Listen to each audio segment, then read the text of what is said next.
Hello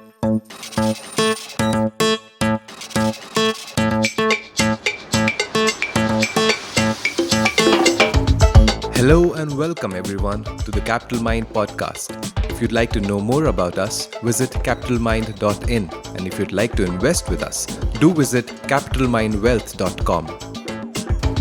This podcast is for informational purposes only and should not be relied upon as the basis for investment decisions. Clients of Capital Mind may maintain positions in the securities discussed in this podcast. Hi everyone, and welcome to a new episode of the Capital Mind podcast. In today's episode, we take a look at profit shares or performance fees charged by people when they manage your money.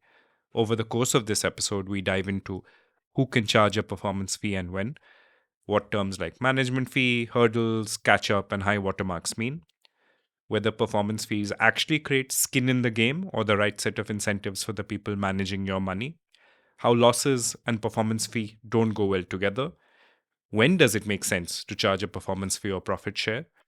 As a customer, should you care about the profit share or only bother with your post-fee returns?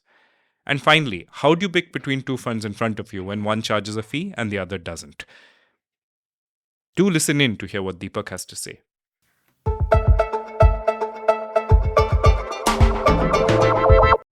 Deepak, we wanted to make today's episode about fees, in particular profit fees or profit shares, and the various costs that fund managers and other people managing your money charge you for the privilege of managing your money.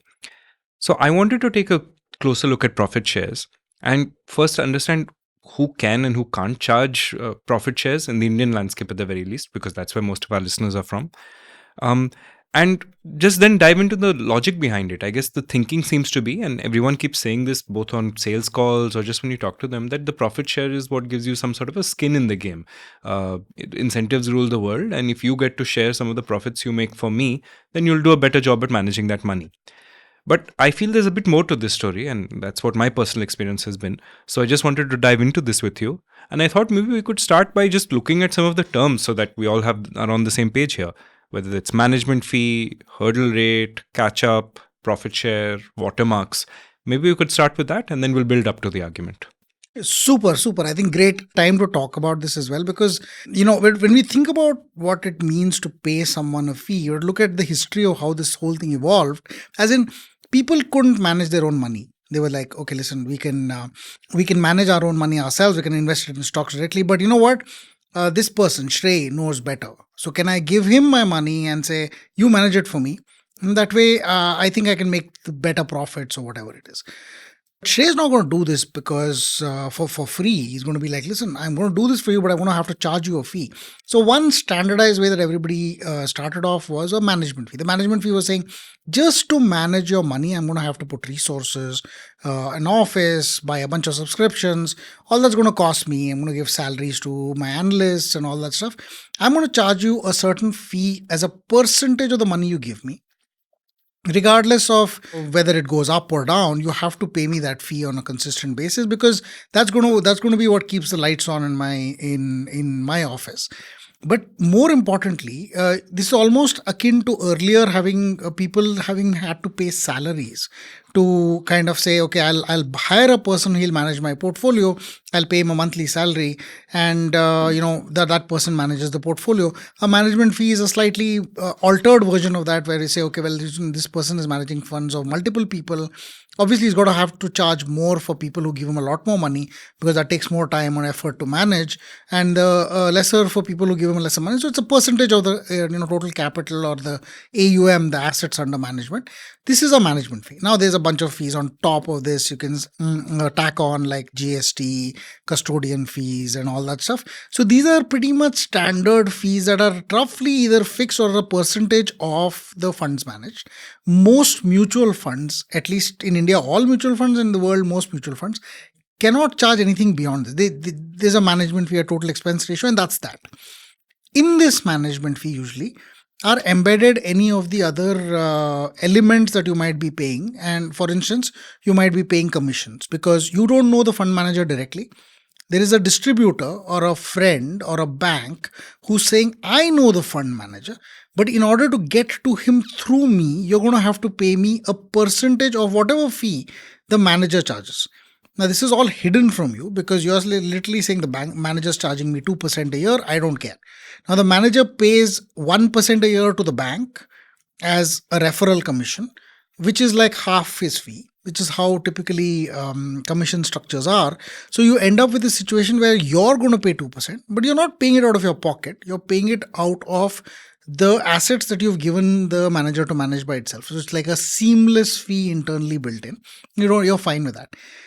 But then people went a little bit beyond, saying, listen, you actually earn your money regardless of whether the market goes up or down. So can I incentivize you to make a profit for me that is so good that I would love you to participate in the higher fee and therefore make a higher profit and make some of a greater return than what you would otherwise make?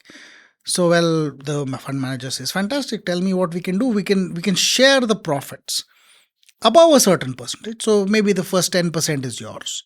And then above 10%, whatever I earn, I charge you 20% of that. So if I make you 15% and the base rate is 10, then of the extra 5%, I charge you 20%. So I charge you 1% more apart from the management fee. This is called a performance fee. Now the 10% number is called a hurdle rate. And that hurdle rate is basically, if I jump over the hurdle, is when I start charging fees. But unfortunately, we're in the finance world, so therefore life is not as simple as just that. And now there was enough demand for fund managers where fund managers could dictate a little more and said, listen, I've made a lot of money for you. Why should I forego the first 10% also? If I make you 20%, I'll charge you a fee on the entire 20%. So the hurdle rate is 10. Above that, I charge you, but I charge you on the whole amount, not just from 10 to 20. The slabbed increase, because this is called with catch-up. So without catch-up is whether up to the hurdle rate, you don't make any money, charge any performance fee, and above the hurdle, you charge a performance fee. I mean, if you make more, it's a fee with catch-up, which is also, by the way, something that's in your agreement, which probably written as, a small subtext. But you have to understand with catch-up means they're going to charge you on the entire amount of the return, regardless of what the hurdle rate was. And then this has even gone a level further, and you might now hate me for this, but this is how unfortunately it happens. Some people define a catch-up is a catch-up from the last time I charged you a fee. So let's say, I ran with you a couple of years and then I charged you fees and your portfolio was 100 rupees. And then your hurdle rate is 12%, saying I won't charge you any fees till 10%, but it's with catch-up. So 3 consecutive years, I make you 10% each. I have not charged you any performance fees. And this is 10% after management fees. So 10% a year.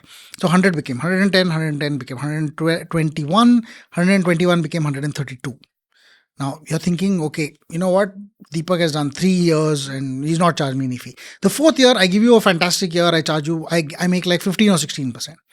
Now this 132 has become 150.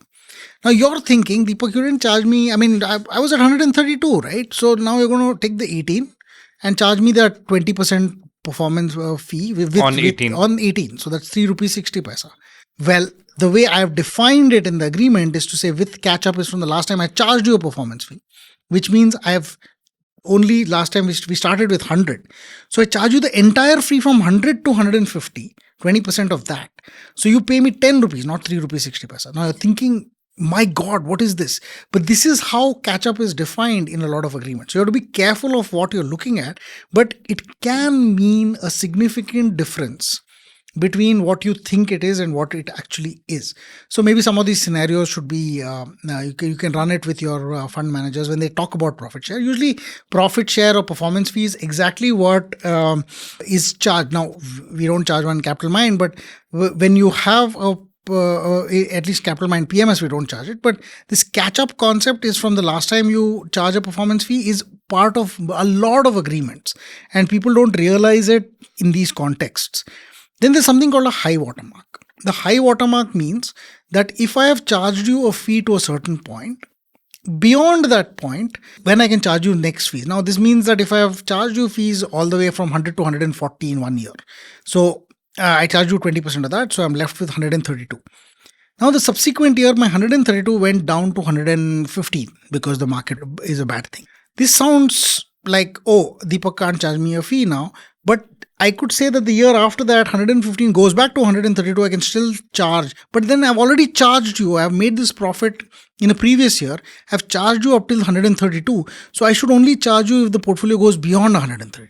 So it's my job to first get you back to the point where I last charged you fees and then charge you fees for whatever's beyond that. So this is called a high watermark, saying the watermark keeps going up as I charge fees. And then I'm not allowed to charge fees until my portfolio has reached that point where the high watermark was next. This is great for a one-time investment.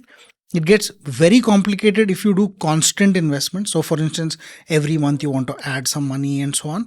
So each of these, every month you add money, has a different profit sharing Excel calculation for each one. So that means if I've given you money in July, then I calculate from July to the next July. Then I give you more money in August. Then that installment is carried on from August to the next August and so on. So it's more complex when you have a multi-layer investment structure. But to that, what happens in companies like VCs and versus the AIF PMS route. AIF PMS, what happens is they charge you a management fee or whatever it is, management fee in particular, based on actually transferred money. That's what AIF does. For PMS does it. PMS. The AIFs, again, there are three types, Cat 1, Cat 2 and Cat 3. In the Cat 3 AIFs, you typically have to charge only on the money you receive because that's the only money you can invest. In Cat 1 and Cat 2, which are typically VC funds or debt funds, they do it on a percentage of committed capital. That means you've not even transferred the money, but the 2%. So I could say I'll give you 100 crores and you draw down only 5 crores. But the fee is 2% of 100 crores every year. That means I'm going to pay you, I'm going to charge 2% a year regardless of whether I've drawn down the whole 100 crores or not. So this is a slight difference when it comes to it.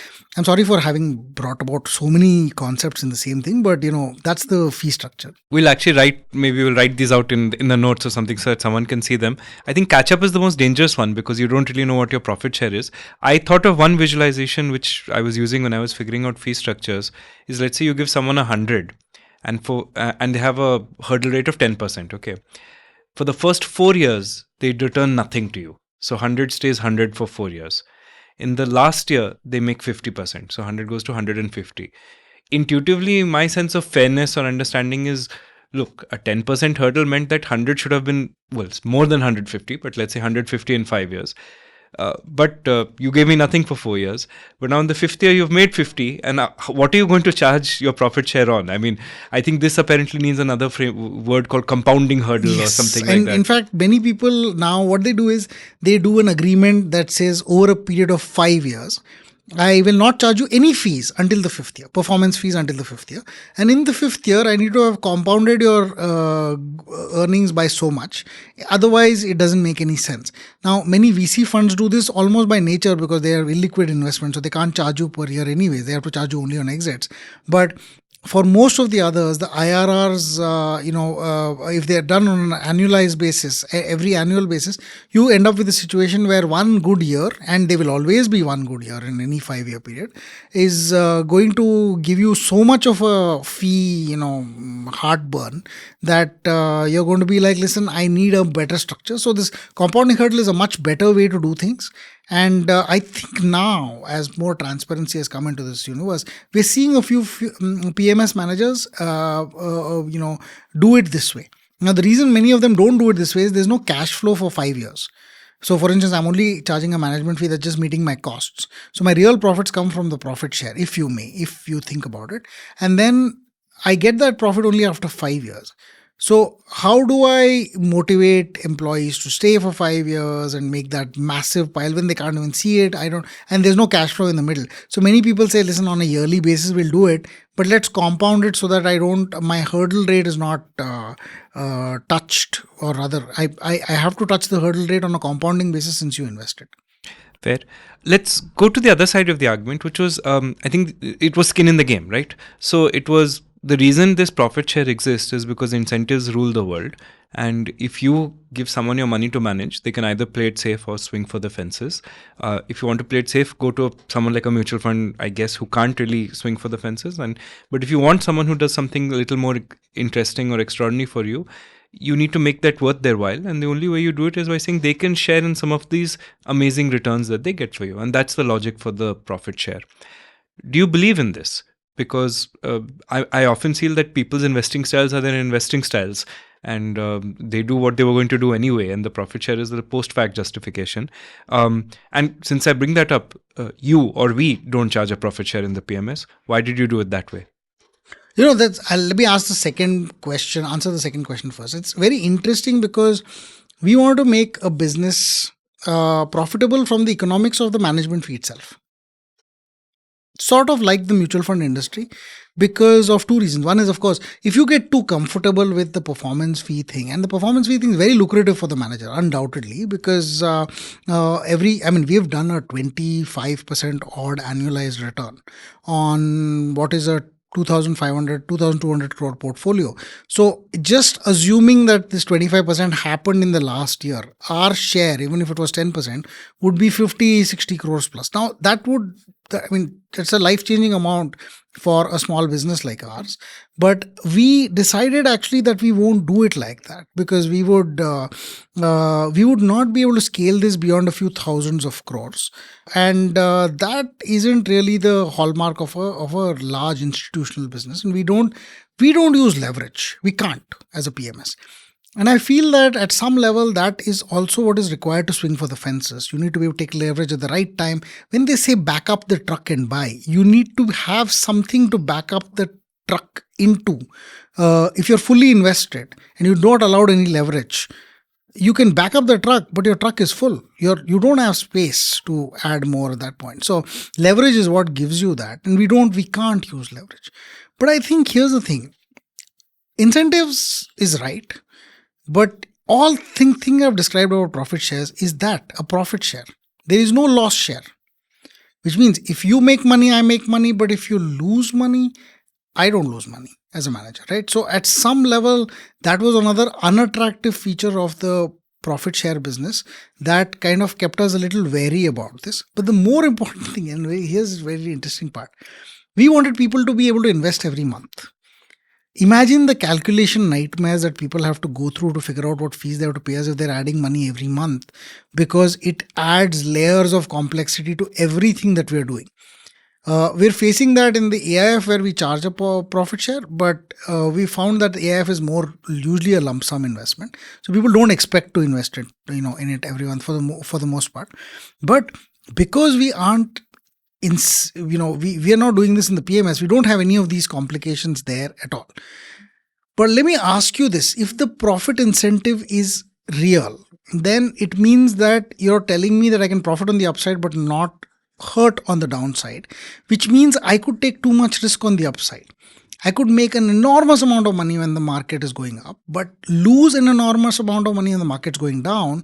And it's asymmetric. It helps me only if it incentivizes me to make money on the way up. And here's the problem. On the downside, everything is fine if it's only 10%, right? If markets fall 10%, I have to make back 10% for you too. And then I have a team. I have incentivized them also, saying, listen, you guys help me make this back, and then we'll all share into this profit share. However, what happens if the market's down 50%? This is where you have an issue, because now I've lost 50%. I need to double your money from here before I can charge you a performance fee. If I've linked my people's bonuses to the profit share that I can charge from the fund itself, the employee that I have is looking at me and saying, Deepak, I could stay with you. I have to help you double your money and double the customer's money, and then I can get charged a fee. But whereas if I leave and join this competitive fund, which is just started, I could actually start making money from day one on those customers, right? So essentially for the same work, in the next year, I will get rewarded more if I go away to some other place. Now, how do I retain these people? So in the end, what will happen is two things. First, people will get disappointed that I've lost 50% and they will leave anyways. So it doesn't help them at all. Second, the people who stay will be disappointed because my team is dwindling and I've lost incentive, because for the first 100% I don't get any reward at all. So it's the opposite of an incentive. If I have based my real profits on profit shares, then it's a waste of time. If it was a real kind of a structure that said, listen, I'm actually quite comfortable earning a management fee, this is just an icing on the cake, that would be fine. But that doesn't meet your logic of giving me an incentive, because if I was meeting my profit requirements anyway with the management fee, what incentive do I have to earn profits for you anyways? It's anyway icing on the cake. I still have the cake. So at some point, you have this problem of asymmetric risk, both for the upside and the downside. The downside risk is that your fund manager, one famous fund actually shut down their entire PMS, saying that we're down some 80% in 2008. And then, they went back to the same customer saying, listen, now we're starting another fund.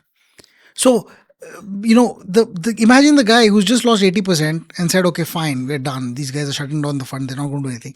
They come with the same salespeople for another fund saying that we'll start charging you fees from day one. I'm almost like, listen, I got to make back my 100% before you start charging me fees. But since it's a new fund, you're going to start from zero again and start charging me from day one. So it sounds a little incongruent, and it's only visible at times when you have a deep fall. So I think the earlier funda was also that, listen, it's Deepak Shah. He's going to risk his reputation for not doing so. Deepak Shah is going to work his ass off to just get you back to even and then start earning you returns. So you've got names like that. You got a Bharat Shah, you got X, you got Y. All of these guys were powerful names who did not want their reputation soiled, and therefore they were incentivized to kind of get you back to even and then start making you more money. But today, a lot of fund management entities are run by banks or by large entities which are largely faceless. You don't even know the names of your fund managers. And to that extent, you don't really care.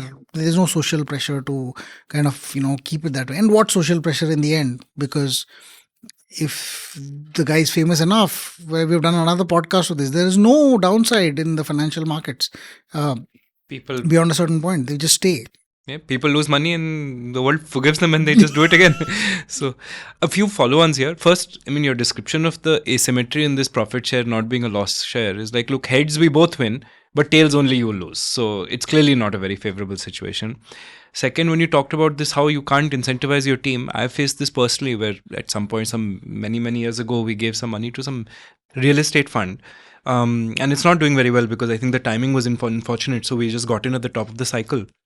But at some point at the bottom, the same team was like, look, this is never going to really make its money back. So now, obviously through intermediaries, it's like, if you want us to stay, we need a sweetener. I was like, but you've just lost this. And anyway, they made it back eventually in the end. But you realize the asymmetry in the power dynamic, where they're like, all you can do is yell at them and complain. But they have to care about their careers and they will move on. But I wanted to address one more point, because you talked about this. So does it mean that people who charge a management fee end up like wanting to create very large institutions and become asset gatherers, and people who want to charge a profit share end up keeping their funds very small and end up focusing on creating some super normal returns by virtue of small size? Is that a dynamic you see playing out? Yeah, I think, that's a great point, because one of the ways that I think you might want to look at this in a slightly different way is that the real incentive for the fund manager and this real estate fund also would have been if all these fund managers and the fund management team had a significant amount of their net worth in the fund itself, right? So you ended up with that being their skin in the game. So they lost when you lost and they won when you won. Of course, they made a higher killing from your performance fee, but they also had a significant amount of money in their own fund, which allows you to kind of feel slightly better, because you're saying, listen, even if they shut down the fund, they're hurting themselves as much as they're hurting you, and they're hurting their reputation and something like that. But I think the point that you make about, when you have skin in the game, and the part of the skin in the game that you have pertains to both your social reputation and your actual money. When you have that, the chances that you will be a pure asset gatherer becomes a little bit lesser, because now you're gathering assets from yourself. You're not gathering assets only from other people. And if the money starts, the amount starts falling, you're going to hurt yourself a lot more than you're going to hurt yourself a lot, and you don't want to hurt yourself. So it's no longer the heads we both win, tails only you lose. It's heads we both win, tails we both sort of lose, and probably me more than you, because more of my net worth is in the fund as a fund manager, as a percentage of my net worth. Then you might give me 10% of your net worth, I might have 70% of my net worth sitting in the fund. So in the sense that I actually lose more as a percentage. You may have a much larger net worth, so your absolute amounts are greater, but the fact is that I do hurt. And I think this is also some part of it is in a way the way that you change the perspective is to say that profit shares are inherent in financial asset management. For instance, when I buy a share of a company, I'm actually asking for a share of the profits of that company. So I am effectively telling the company, you make profits, I have a percentage in that. That percentage is based on the number of shares I own and all that stuff, but it's a percent. So effectively, I'm entitled to a percentage of profits of the companies that I invest in. A fund is simply that. The fund is entitled to a percentage of the profits it makes by investing in shares of other companies. So in a sense, I'm on the other side of that table. I'm giving the profit share, versus when I'm investing in a company, I'm receiving the profit share. But you don't necessarily have a lot of funds where people don't have any investments anymore. So a lot of PMSs, the principals and the principal officers themselves have a lot of money invested in their own fund. Sometimes companies, individuals who are running funds have their net worth invested in their fund. In mutual funds now, key executives of the mutual fund have to invest at least 20% of their salaries into the fund. So essentially they get skin in the game by regulation. But this is more like forcing intent, saying, okay, I want you to voluntarily put your money into the fund, not by a regulation that says 20% of your salaries has to go here. At which point you're pretty much like you're going to ask for a 20% raise by saying, listen, this 20% I can't touch anyway. You give me a 20% raise. I'm net even. But if I'm net even, I'm not actually incentivized to, make those supernormal returns on the fund. So in the sense, it's not voluntary intent. It's more like forced intent. And that does not add so much as skin to the game as I would. I think I may have answered only part of your question here, but that's my thought about skin in the game here. No, I think it's a persuasive argument that if the person has a non-trivial amount invested, if the manager has a non-trivial amount, or the people working there have a non-trivial amount, yeah, they will hopefully care. But at some point, I think it depends on how big a percentage of the net worth it is, because at some point they may want to just say, look, let's cut our losses here and move on. But that's something potentially you, as long as it's not a liquid instrument, that you as a customer might be able to do that as well. One sort of worry that comes to mind is when SEBI or other folks mandate this, it's kind of forcing, if I may say, employees or people managing money to have both their labor income and capital assets in the same place, which is generally not a very financially sound decision, right? I guess it would be like those people who had, say, you're earning a salary from a company, but with your savings, you're choosing to buy the stock of the same company. I mean, if the company goes bankrupt, you're probably going to both be out of a job and your savings won't be worth very much. So does that concern you, that you shouldn't have this happen? I think it would be the case if you were a operating company and your ESOPs were linked to that. But what you're doing over here is a fund is investing in other companies. If the fund was so for instance, the fund not making enough money as a direct consequence to you at some level, as a part of your income as well. But given that your assets are not actually in the company's own shares, but it's in downstream company shares, you might actually say that investing through your company into the market is actually a function of what you're doing. Now, of course, it could be that your company does extremely leveraged stuff and just goes to zero. If that is the case, then you're right, because you end up with under diversification if you get your incentives as part of the company's fund performance by itself. But if by and large you're going to get, the market goes down, you also go down, the market goes up, you also go up, but you might go up more than the market, you're actually using your company as a pass-through to invest in other companies, which I think is fair to say that you should do as part of the skin in the game. It doesn't de-diversify you. It does, because your assets are not with the company. The assets are being managed by the company into other companies which they're investing in. So I think it's fair to say that for an asset management company, labor income and capital assets are actually not in the same place simply because of this. Let me go back to my management fee only model. Let's say that you only have a management fee. What is really your incentive to do well there? Isn't your incentive, I'm coming back to that example, isn't your incentive just to get a lot of assets and just sit on them? No, you're absolutely right. In fact, it is. But is there an incentive to make you money? The answer is this. There is an incentive by simply saying that if I double your money, I get double my fees, because it's the same 1% of double the assets now, which means I'm already going to make more money from earlier if I managed more money, which is basically the same money that you've given me, which has grown. We're not a VC fund, we're a PMS. So which means that if you give me 100 and make it 200, I'm going to charge you on the daily average of whatever it was between 100 and 200. So net I'm charging you on 150. That's a 50% higher fee than if I had only 100. So my fees are growing as you're growing. But I'm also going to double dip on the profits if I have a profit share, right? So in sense of, if I made you 100 to 150, I made you 100 to 200, I'm also going to charge you a percentage of this extra 100 that I made you and get 20% or 15% of your economics versus getting only 1% of your economics. So in the sense that I think there is an incentive, it's just not as great as a profit share, but there is a loss as well. Because if I lose you money, I make lesser money on the management fee. If your 100 becomes 80, I can charge you only 1% of 80, not 1% of 100.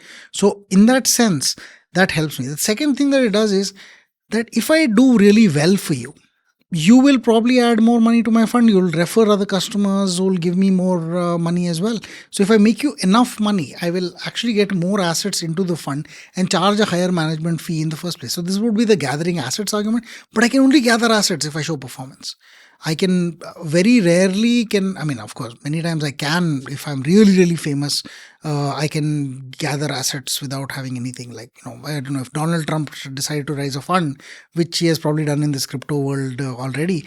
But his fund, regardless of his regardless of ability to manage any money, would raise probably $100, $200 million, $500 million just because he's Donald Trump.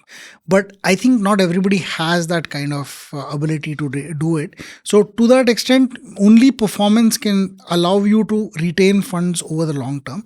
So my incentive, even as a person who charges only management fees, is to keep performing. The way I think about it is, look, if I double your money, I'm doubling how much money I make every day. And if I halve your money because I'm so bad at managing money, then I make only half as much. So there is an incentive here. Yes, and there's a downside risk because I could lose all the money that you gave me by you taking the money out when I do badly. So my risk is not just 50% I could lose 50% of my assets as well. So if I made 100 into 50, I could lose 50% of that 50 and now have only 25 left. So I have a asymmetric downside as well. Fair. Of course, the profit share side will say that, look, people can take it out of me as well. But anyway, yes, that point of course, is taken. I was just wondering, can you talk about the principle of when it makes sense to charge for a profit share? You alluded to how things like leverage could help. And I guess at some level, keeping a small size is in some way a form of trying to help you get better returns. But how do you think about when it makes sense to charge a profit share? And my personal discomfort with this comes with, as I said, I think oftentimes people invest the way they want to invest, and the profit share is just what they can get away with. But wanted to ask from you, when do you think it makes sense to charge a profit share? Oh, this is great actually. Let's look at it from the first angle. The first angle was, can I run a small fund and make a lot of money? It makes a huge amount of sense to do this because a lot of small companies are relatively undiscovered, relatively under-researched. Therefore, if you have only 500 crore rupees, not the 5,000 crores, 2,000 crores and all that. And in 500 crores, I can actually invest in a lot of tiny cap companies, many of which can give me a 20x, 30x, 50x return.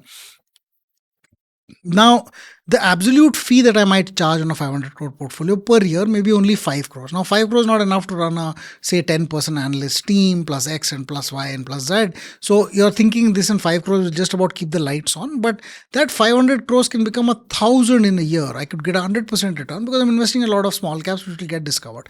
Now, if I do a 500 crore doubling to 1,000 crore, and I charge 10% of the profits, I could straight away make a 50 crores on top of this as profits. Now, this is great because at the end of that first year, I'm taking the 1,000 crore, giving back 500 crore to customers and saying, listen, I'm still going to only manage a 500 crore portfolio. Great lifestyle business, very interesting because you can get to gather a lot of small investments. But the problem is the size was so small that I could not survive on the management fee alone.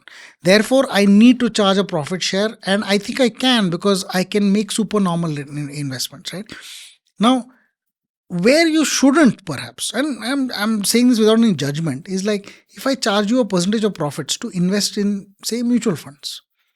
So you give me money and I put it into mutual fund and I'll charge you a percentage of the profit. I can charge you a management fee, but if I charge you a percentage of the profit, think about what's happening here.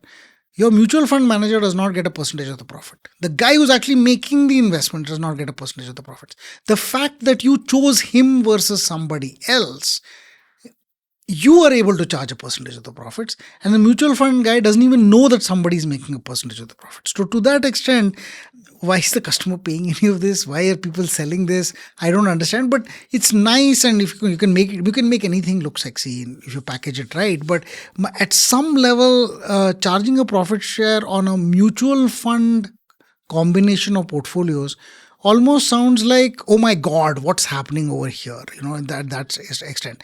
But I would be happy, for instance, to see that some people have actually done this in the past. And now a guy who's done it, I can't say everything is illegal. For instance, there was a guy in the 1980s who said, I will buy an equity fund, and then I will buy a bond fund, and I will switch your investments between the two based on certain complex interest rate currency cycles. And when I do that, this guy, he was interviewed in the Market Wizards by Jack Schwager, apparently had a 20% annualized return for over a decade by just doing this, shifting between equity funds and bond funds. I think that's fine because that's a very actively managed, regular trading-ish kind of portfolio, which was designed to make people, certain types of people, extremely high returns. Now, I think that is fine, but pure mutual funds for long-term investment may not sound like the greatest thing to pay a market share of, and so on. I would say, if you did this, then you would probably again be limited with size, because you can't take 500 crores out of an equity fund one day. But bond funds can easily absorb 500 crores. But if you put it into a small cap equity fund, taking out 500 crores from a small cap equity fund, I mean, the fund manager will probably call you and say, "Bhai, kya kar rahe ho?" Because I mean, how or what are you doing? Because if you're doing something like this suddenly overnight and trying to move money into a bond fund, the poor guy can't find the liquidity to sell those small caps in order to give you the money in the first place. So to that extent, you jeopardize your returns by doing this bond shifting thing, so on. But such opportunities are relatively small. I mean, I think the number of opportunities that allow to shift from one mutual fund to the other and still charge a profit share is relatively small. But people become asset gatherers over a period of time because they see that the opportunity size has increased to 5, 10, 15, 20,000 crores, and they are able to get more and more customers who can sign on, who just want people to manage their money well. They just get those assets on board, and people are like, listen, I like this team.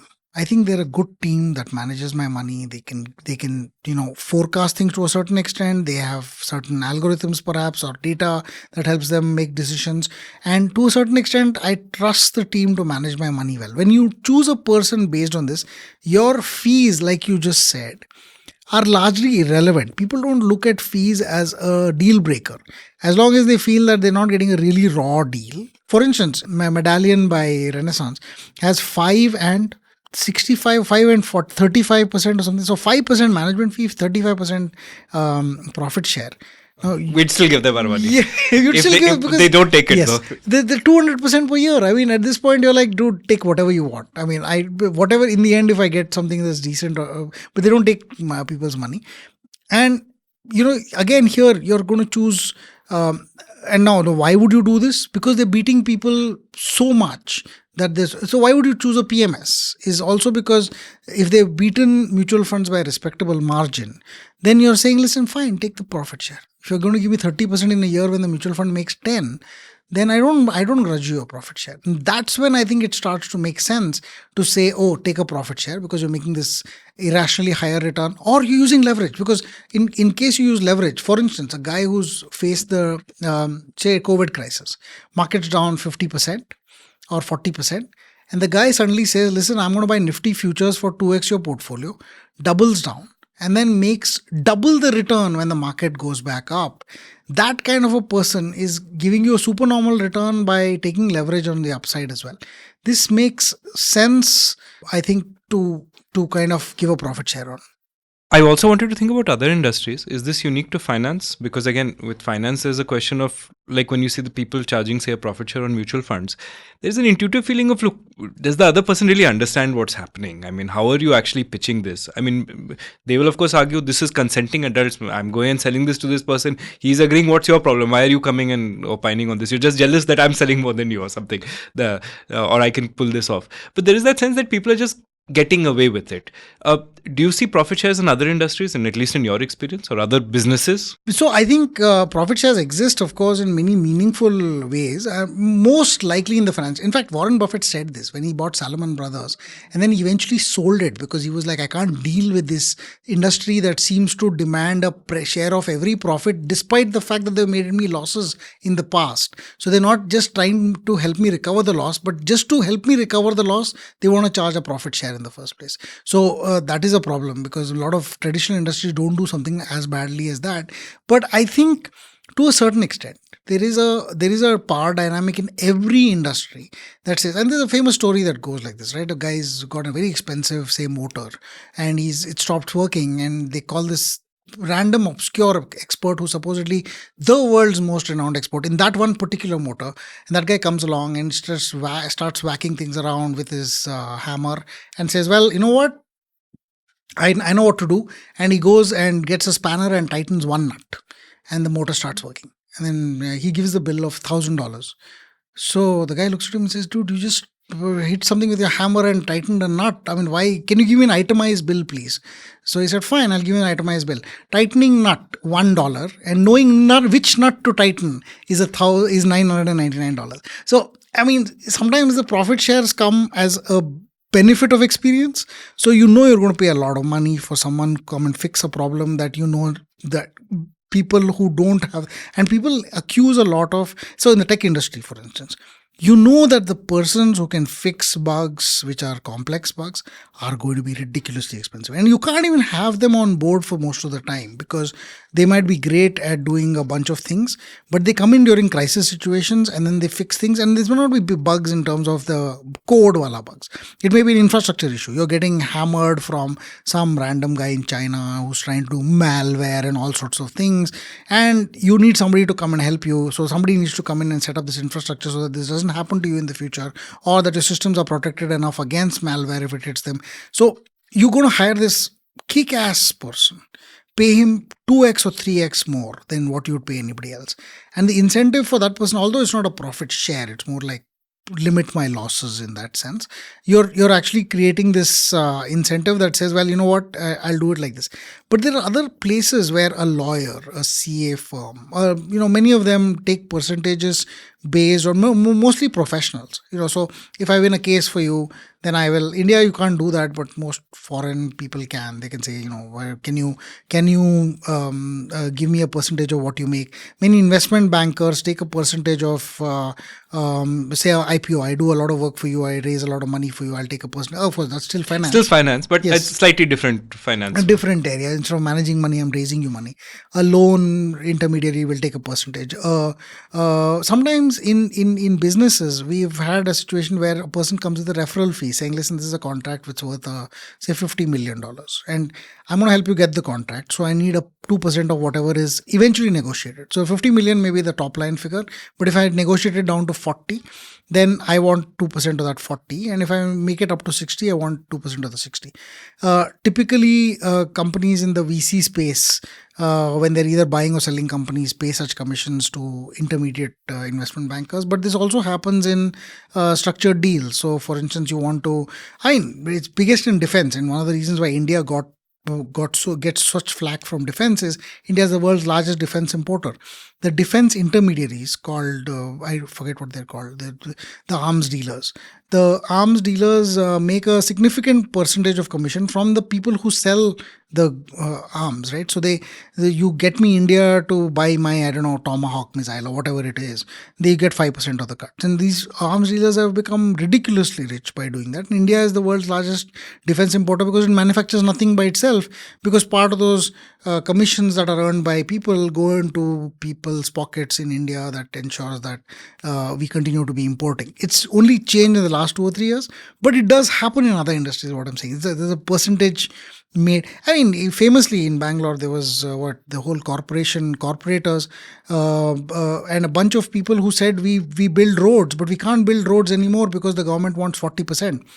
So it turns out that government was removed, and the next government which came in also demanded 40%. So, at some point, this profit share seems to be embedded into cultures, if you may. I think it's a bit here, as you said, it's more like a commission, but I Yes. take your overall point that people can get pay. I thought of one counter argument to my own thing about how where SEBI has basically come in and said, look, if you are the traditional middle class person we care about, then I am going to be very careful about what fees you are being charged, because you are not ultra sophisticated, you don't have much bargaining power, you have a job to do day to day, you just need this money to do well. So I'm going to be very strict on how much mutual funds can charge. I'll be even stricter on how much RAs can charge, till the extent that some of them may want to shut down their business. And I'll be even more strict on how much RIAs can charge. So everyone who can interface with a middle class customer is extremely buttoned down and restricted on what they can do.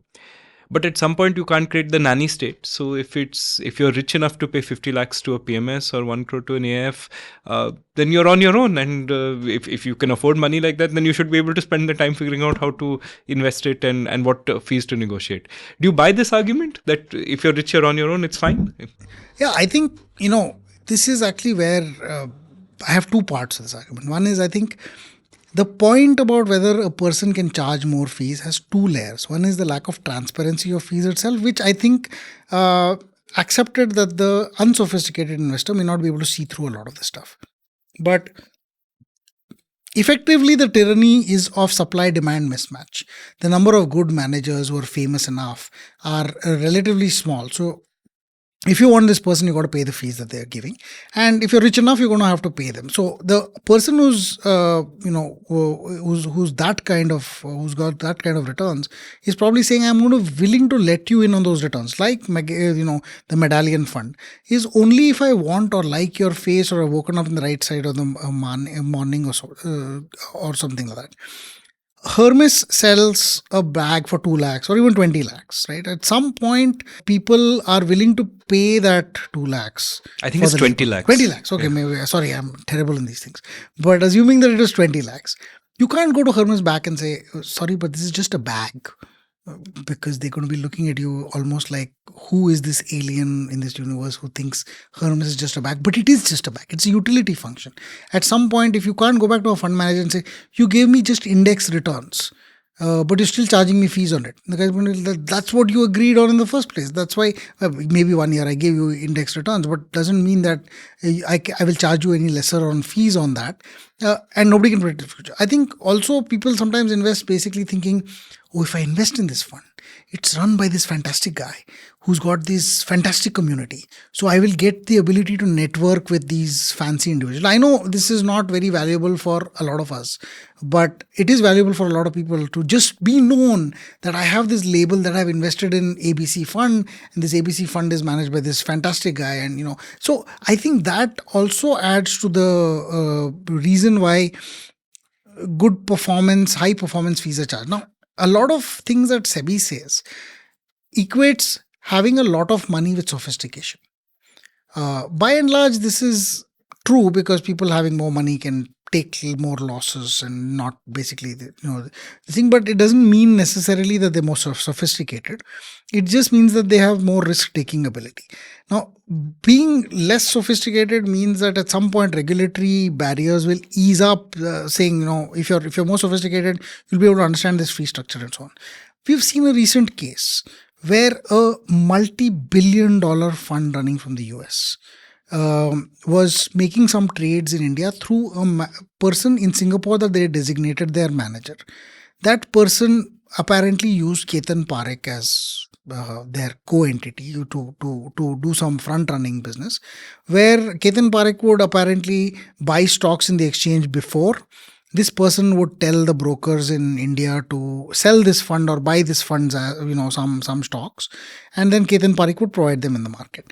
Now, you would argue that is this really a fault of whoever the Singapore entity was or Ketan Parekh, when really the whole thing should have been monitored by the sophisticated investor running billions and billions of dollars, who should have been very much in understanding of how this whole thing, because they apparently knew that the Singapore entity was doing this stuff. The Singapore person was doing all this stuff, but they just pretended to think that they had no systems in place. Because when you look at the behavior, you're almost like, listen, all of this is suspicious. Somebody needs to get in on the act and understand what's happening. But it would have been the job of the fund. If that had happened in our company, we would be raising red flags all over the place.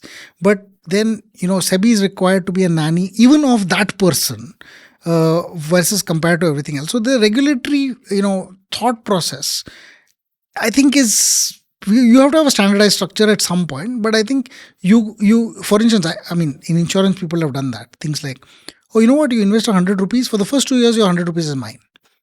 It's like 200% commissions. The third year onwards, you start getting, so it's commissions. It's not a profit share. But what profit? Your money wasn't even invested. It's like, yeah, try getting your money back in year 3 and see what happens. This is the most painful experience I've had in my life. Yes, in terms of it's like, if you really have a worst enemy, you should buy them an insurance plan. It's almost like you're giving us ideas with how to get revenge on people. Okay, fine. So maybe as I'm coming towards the end though, let's say that you're someone who's made it to the end of this podcast and you've heard out your arguments on the pros and cons of a profit share. And then tomorrow, 2 people are showing up at my doorstep. One of them is selling me, say, some great mutual fund that's done really well over the past many years. And either they're saying do it directly or pay me a commission as a regular plan. And the other one is some incredible fund manager who may or may not be there themselves, who's offering an AIF or PMS with a profit share. How would you decide whether it is worth it to go with the PMS/AIF with the profit share versus just doing either a PMS or AIF without one or a mutual fund? So I think it's a very, very good question. Firstly, I think on hygiene basis, I would encourage you to look at the structure of the performance fees and say, is this with catch-up, without catch-up, 5 years, 4 years, what is it, absolute, compounded, all this stuff. But more importantly, what's the objective of the fund? And I think 2 objectives make a lot of sense. First, if a fund targets a high absolute return, when I say high absolute return, it means regardless of the market goes up or down, I'm going to try and beat the market. Now, if I try to beat the market on the downside, which means necessarily I have to have some exposure that is short. So if I'm going to have an exposure on the short side and I'm going to be opportunistic about it, so that means I'm going to not be short when the market's going up and be short when the market's going down, and therefore earn a return regardless of which direction the market's moving. Exactly what the Medallion Fund does with, say, Rentec or a bunch of others, who then I think absolute return targets where your risk-free return is what, 8% today? Possibly somebody who's giving you 20% absolute returns, not risk-free, but absolute returns, or who's targeting absolute returns of 20% per year. I think that's fantastic to give a profit share for, because the guy is going to literally tell you, listen, any year, maybe intra-year you forget, but any end of any year, I want you to be able to see 20% on your this thing at least. Now, this is great because it gives me comfort that, at some level this is good, but you should know what he's doing, of course, and plus you should know that this manager knows what he's doing. A lot of people think that it shouldn't be that option selling guy who makes you 2% a month and then vanishes. Yes, and 1 year then later. he just picked pennies in front of a road roller, the road roller moved and you're finished. And then, now you're putting police reports on the guy. So you should know what he's doing, and that's fine. The second one, I think, is a person who uses leverage, short, and Concentration? concentration. Small caps are a form of leverage, in the sense that you know that they either will give you this 10x 50x kind of return or go to zero. So in that sense, they're a little bit of the option kind of universe, and sometimes you get some great picks over there, sometimes you get some really lousy picks. But the guy who's going down there is almost necessarily saying, listen, I can't take a lot of capital, so you're one of the few people who's going to be participating with me on this whole thing. So maybe I'll cap this fund at 200 or 300 crores, and then I will take it to 1,000 or 3,000 crores by the time we're finished, and then I'll return the money post my management fee. This is great because the guy is incentivized for the right thing. He's got a long-term thought process. You've got the ability for him to say, listen, at 300 crores at 1% a year, you're making nothing. You could make more than that in salaries if you went into the industry. But you're choosing to do this for me, get just about cost basis, and then wait for this 5 years before I get this supernormal return. Somebody who's doing that, somebody who's using leverage, who's saying, listen, when the Nifty goes down 40%, no, I am going to take leverage up my wazoo, go do options, do whatever it is and all that, and give you great returns. You can't do this as a PMS. Maybe you can do this as an AIF to a certain extent. But if you did do this, I think you deserve a profit share.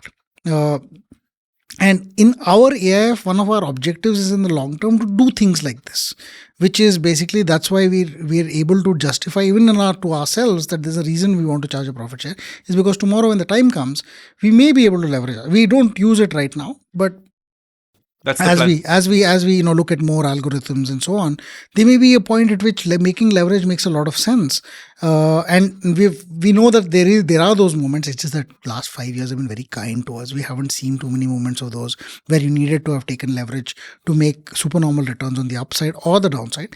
But when the time comes, I think that is where your scale of operations changes.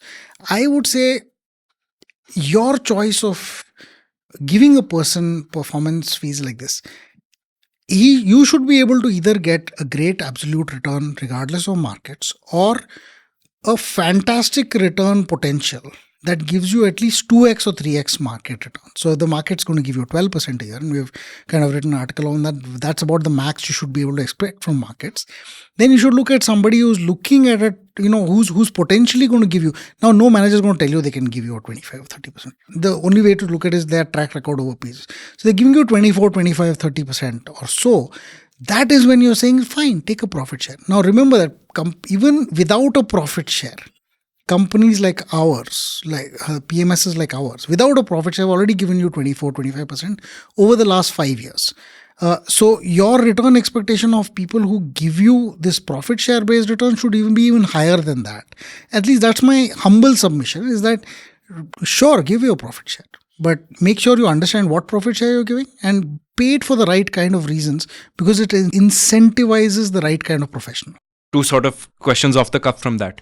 So if you're a person who's very busy with your profession, or maybe you're an engineer at a fast-growing startup, you're a very successful doctor, a very successful lawyer, and you don't have time for all this, should you then just put your money in mutual funds and no profit share products? Because you don't have the time to sit and read through the 100-page PPM and figure out whether there's a profit share. That's question one.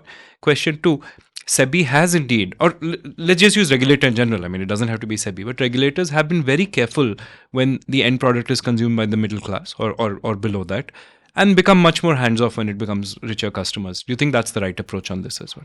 So on the first thing, I think if you're a doctor, I mean, PMSs like ours also don't charge management performance fee or profit share. So I mean, in the interest of not being biased, I should also say consider people like us.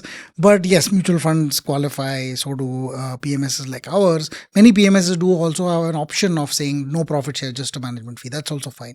I think it just reduces the amount of effort. Although you have to fight your incoming thought process saying, I want to incentivize this guy to give me great profits, because the only way you can figure out that this is worth it is by actually understanding management styles.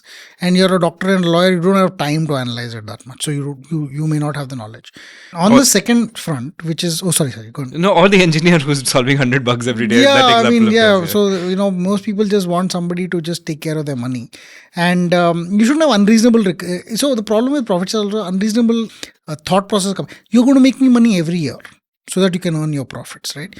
but you can't make money from the markets every year. It's impossible. So there isn't absolutely any time at which you should pay a profit share and create expectations that are super normal and in your own head. What was the second question? It was about regulators. Like correct. they're getting more hands off the moment the person gets richer, which is the proxy for sophistication, as you said. Not always true, but is this the right approach, or is there something they should do, either to just limit fees, force disclosures, force transparency, standardized format of fees? Do you think they should go there? So I think, I hate to say add more regulation to this because we're already super regulated as we are. But I think simplifying the regulation to make sure that the fees are transparent is important. So, for instance, some of the things the regulator's done right is to say that, listen, you got to give various kind of, scenarios of fees. So, you got to say, as a PMS now, you got to say, oh, what happens if the first year I make money, second year I lose money, third year I do something. First 2 years I make money, third year I lose money, and the other way and so on. So, you create these multiple scenarios and then you kind of impress upon the customer what is great. I think also creating a layer of advisory, like the way companies get advisory services from institutions when they say, well, you know what, should you vote on this resolution or not? I'm an independent advisory service. I give you my recommendation on whether you should invest. A credit rating company looks at a bond and says, here's its credit rating. Everybody gets to see what the credit rating is. It's a third party, relatively unbiased interface into this whole thing.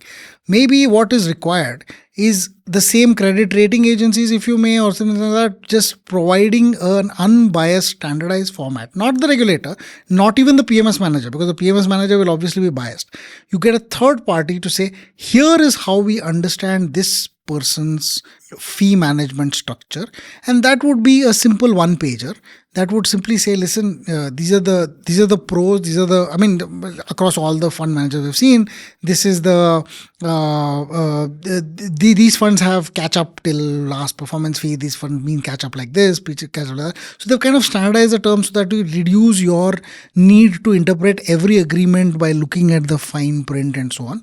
That may be an interesting add-on to the regulatory framework, but I don't think I should never say make it anything compulsory.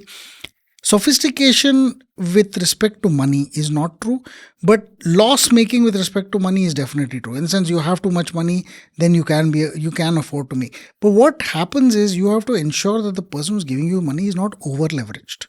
The problem is most of this have got diluted because when people buy 4 crore houses and 3 crores of that is sitting in a housing loan, and then they put 50 lakhs into a PMS, the regulator says, so what, that's fine, he's got a 4 crore house, big deal.